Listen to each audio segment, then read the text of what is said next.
Anti-defection law was introduced by the 52nd Amendment Act of 1985. Party ఫిరాయింపుల చట్టాన్ని 52వ రాజ్యాంగ సవరణ ద్వారా 1985లో ఇంట్రడ్యూస్ చేసిళ్ళు.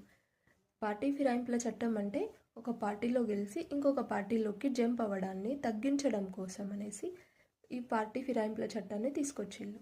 దీనికోసమని 4 ఆర్టికల్స్లలో చేంజెస్ తీసుకొచ్చి 10th షెడ్యూల్ని ఇంక్లూడ్ చేసి ఈ లాని తీసుకొచ్చింది. ఈ అమెండ్మెంట్కి 91st అమెండ్మెంట్ యాక్ట్ ఆఫ్ 2003లో 10th షెడ్యూల్లో కొన్ని చేంజెస్ తీసుకొచ్చిళ్ళు. అవేంటంటే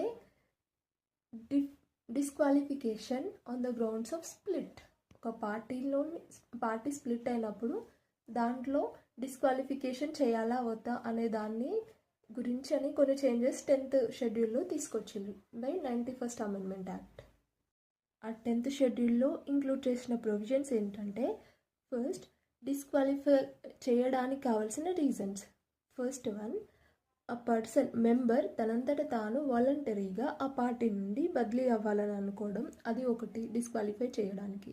సెకండ్ వన్, ఒక పార్టీలో గెలిచి ఇంకొక పార్టీలోకి జంప్ అవ్వడాన్ని, దాన్ని తగ్గించడం కోసం ఆ డిస్క్వాలిఫికేషన్ అనేది ఉంటుంది. థర్డ్ రీజన్, ఇండిపెండెంట్గా గెలిచి ఒక పార్టీలోకి ఎంటర్ అవ్వాలనుకున్నప్పుడు వాళ్ళని కూడా డిస్క్వాలిఫై చేయడానికి ఉంటుంది. ఫోర్త్ వన్, నామినేటెడ్ మెంబర్కి వీళ్ళకి కొంచెం ఒక ప్రత్యేకమైన ఎగ్జంప్షన్.